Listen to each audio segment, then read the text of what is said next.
ఏ సమస్య వచ్చినా నాణ్యమైన రిపేర్ కోసం మీ నమ్మకమైన చిరునామా శ్రీలక్ష్మి ఎలక్ట్రానిక్స్, మీ టీవీకి నమ్మకమైన సేవ.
ఆచార్యపుత్ర, లేదు, సరైన సమయానికి వచ్చావు సోదరా.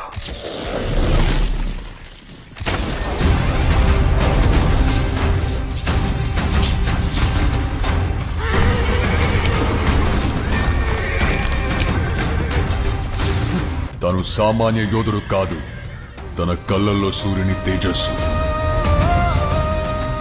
తన చేతిలో ఓటమి ఎరుగని విజయ ధనుస్సు.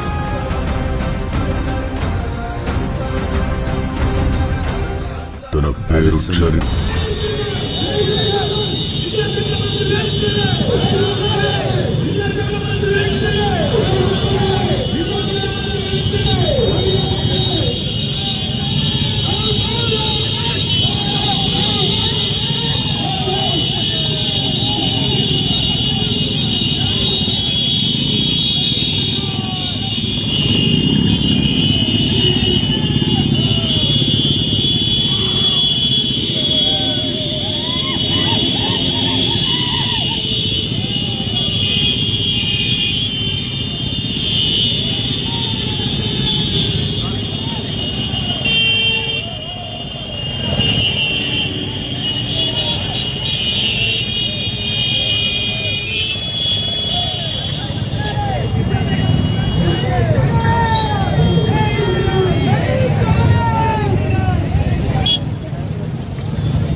గౌరవ అధ్యక్షులు మాజీ ముఖ్యమంత్రి వర్యులు వైఎస్ జగన్మోహన్ రెడ్డి గారి పిలుపు మేరకు ఈ రోజున రేపల్ల నియోజకవర్గంలో ఈ భారీ ర్యాలీ చేయడం జరిగింది.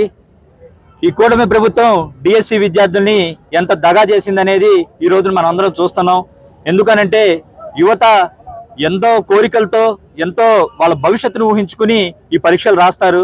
అలాంటి విద్యార్థుల భవిష్యత్తుని, అలాగే యువత భవిష్యత్తుని ఈ రోజున సంతలో కూరగాయలు అమ్మినట్టుగా ఈ రోజున కూటమి ప్రభుత్వం ఈ పోస్టులు అమ్ముకుంటూ యువతను మొత్తం మోసం చేస్తుంది. ఎందుకంటే అర్హులైన వారికి ఈ ఉద్యోగాలు ఇవ్వకుండా మీకు ఇష్టం వచ్చినట్టుగా మీ నాయకులు ఎవరికి చెప్పి డబ్బులు తీసుకుంటే వాళ్ళకి మీరు ఈ పోస్టులని అమ్ముకున్నారు.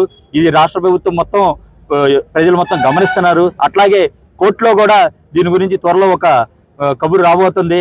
దీని గురించి మా నాయకుడు ఇచ్చిన పిలుపు మేరకు ఈ రేపల్ల నియోజకవర్గంలో కానీ, ముఖ్యంగా ఈ 175 నియోజకవర్గాల్లో కానీ 3 రోజుల రిలే నిరాహార దీక్ష కానీ, ఈ రోజు జరిగిన మహా ర్యాలీ కానీ అంతా కూడా దిగ్విజయంగా మేము పూర్తి చేసుకున్నాం. ఇక మీదట కూడా ఈ డిఎస్సి విద్యార్థులకు అన్ని విధాలా మేము అండగా ఉంటాము. అట్లాగే ఈ మా దీక్ష భంగం చేయడానికి, మా ర్యాలీలను ఆపడానికి ఈ కూటమి ప్రభుత్వం ఎన్నో కుతంత్రాలు, ఎన్నో మా టెంటులు పడేయటాలు, మమ్మల్ని అరెస్ట్ చేయటాలు ఎన్నో చేసింది. కానీ మొక్కవోడని దీనివల్లే మా కుటుంబ సభ్యులందరూ, వైఎస్ఆర్సీపీ కుటుంబ సభ్యులందరూ కూడా మాకు వెన్నుదండుగా ఉండి మాకు అన్ని విధాలా సహకరించి మా నాయకుడు ఇచ్చిన పిలుపు మేరకు మేమంతా ఈ కార్యక్రమం దిగ్విజయంగా పూర్తి చేసుకున్నామంటే అది మా కుటుంబ సభ్యుల వల్లే. అట్లాగే ముఖ్యంగా ఇక్కడికి విచ్చేసిన ఈరోజు రేపల్ అబ్జర్వర్ అయినటువంటి అడపా శేషు గారికి, అలాగే యువజన విభాగం నాయకుడు అయినటువంటి మన అధ్యక్షులు అయినటువంటి చంద్రనాథ్ గారికి, అలాగే జిఎస్ గారికి, అలాగే మీ టీవీకి ఏ సమస్య వచ్చినా నాణ్యమైన రిపేర్ కోసం మీ నమ్మకమైన చిరునామా శ్రీలక్ష్మి ఎలక్ట్రానిక్స్. మీ టీవీకి నమ్మకమైన సేవ.